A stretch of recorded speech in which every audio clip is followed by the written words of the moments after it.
सिर्फ रात के अंधेरे में नहीं, दिन के उजाले में, भीड़ भाड़ वाली जगहों में कुछ ऐसी चीजें होती है जिनका जवाब दे पाना नामुमकिन है।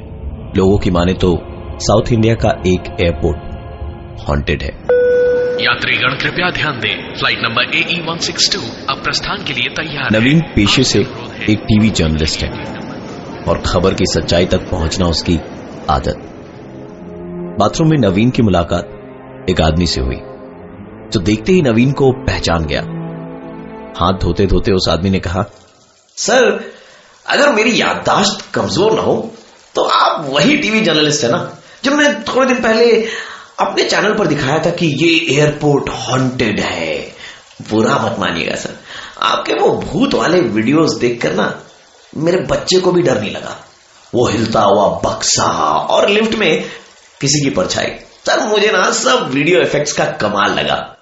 नवीन ने गहरी सांस ली और फिर कहा, बेशक आपने जो देखा वो वीडियो इफेक्ट्स का ही कमाल था, क्योंकि उस रात जब मेरे साथ इस एयरपोर्ट पर वो घटनाएं हुई तो मैं उन्हें रिकॉर्ड करने की हालत में नहीं था।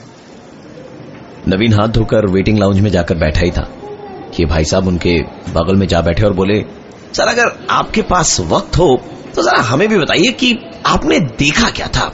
वैसे भी हमारी और आपकी एक ही फ्लाइट है, अभी 1.5 घंटे बाकी है हमारे ख्याल से।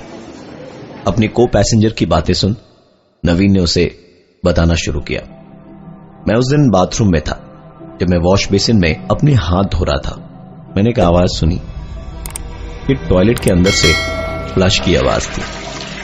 मैंने शीशे में देखा कि बाथरूम का दरवाजा खुला और अपने आप बंद हो गया, पर बाथरूम के अंदर से कोई भी बाहर नहीं निकला। मैंने आगे बढ़कर उस बाथरूम के दरवाजे को बाहर से अंदर की तरफ धकेला। दरवाजा पूरा खुला और मैंने देखा कि अंदर कोई नहीं था। उसी वक्त किसी ने दरवाजे को अंदर से बाहर की तरफ धक्का दिया। इस घटना के तुरंत बाद मैं बाहर आकर यहीं इसी सीट पर शायद वेटिंग लाउंज में बैठा ही था और अंदर घटी सारी घटना के बारे में सोच रहा था कि अचानक एक लड़की चीखती चिल्लाती हुई मेरे सामने से गुजरी। मैं पीछे की तरफ पलटा ये देखने के लिए कि उसके पीछे कौन है, तो वही लड़की फिर चिल्लाते हुए मेरे बगल से गुजर गई।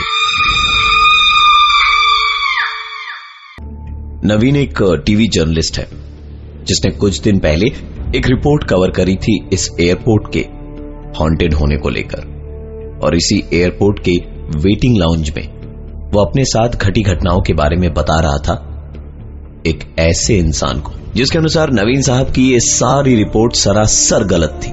नवीन ने आगे बताना शुरू किया। बाथरूम से बाहर निकलकर मैं अपनी सीट पर बैठा ही था कि एक लड़की मेरे बगल से चीखती हुई निकली। मैंने पलटकर देखा तो वही लड़की चीखती हुई मेरे बगल से दोबारा गुजरी। मेरे अगल बगल जितने भी पैसेंजर्स थे उनका कोई रिएक्शन ही नहीं था, जिसका मतलब साफ था कि जो चीज मैंने देखी वो किसी और ने नहीं देखी।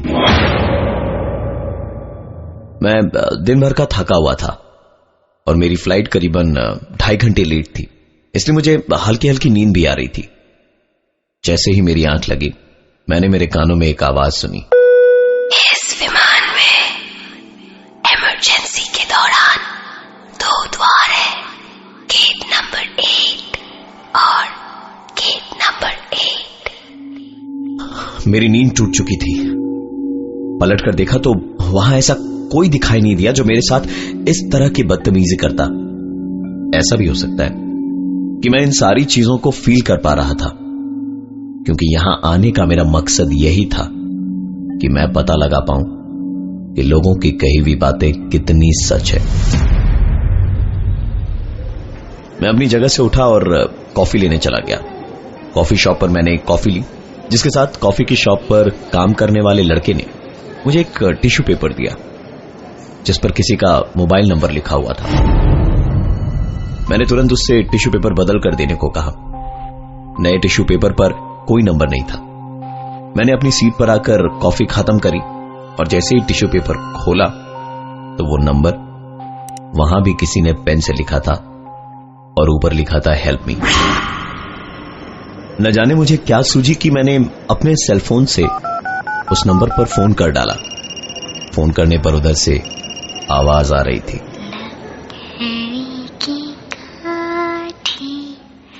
ये आवाज मैं अपने फोन पर तो सुन पा रहा था, पर ऐसा लग रहा था जैसे फोन कहीं अगल बगल ही बज रहा हो, क्योंकि फोन को कान से हटाने पर भी आवाज मैं साफ साफ सुन पा रहा था। मैंने उस आवाज को फॉलो किया तो पता चला कि आवाज सामने रखे डस्टबिन से आ रही थी। शायद फोन वहीं पर हो।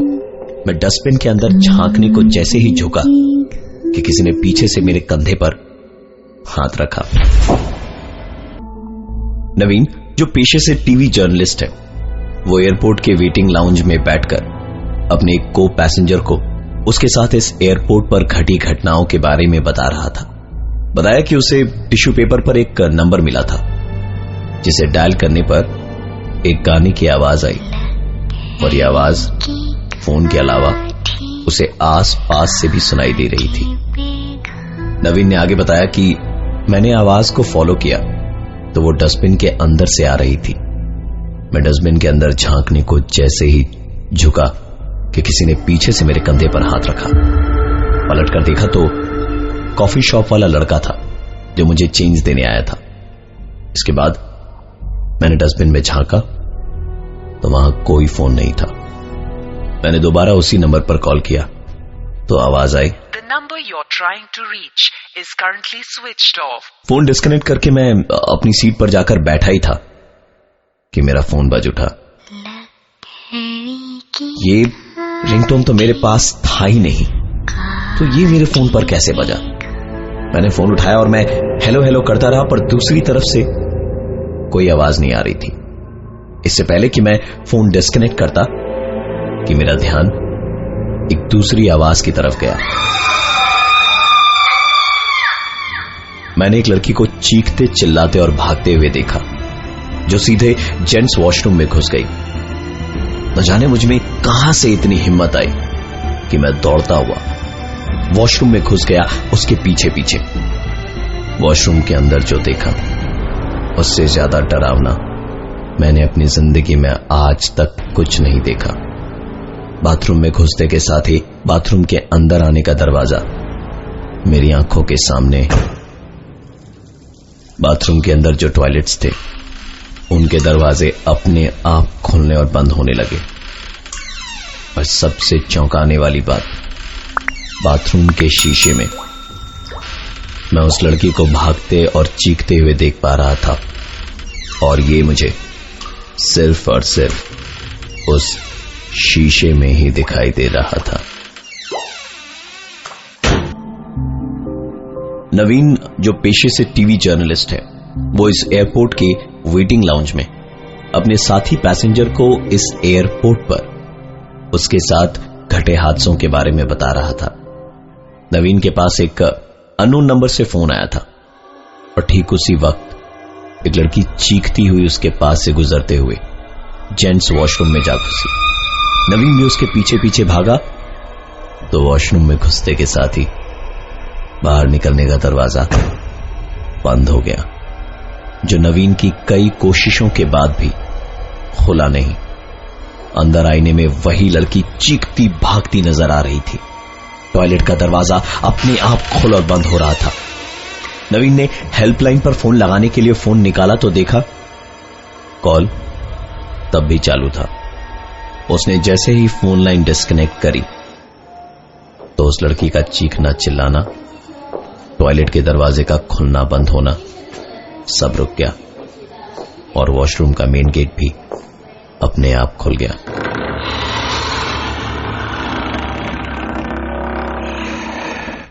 नवीन ने बताया कि मैं वहां से भागकर जब आया तो मेरी सांस में सांस आई, अपने अगल बगल इतने सारे लोगों को देखकर, कि तभी उस भीड़ भाड़ वाले माहौल में मेरे कान में एक आवाज आई, हमारे साथ यात्रा करने के लिए धन्यवाद।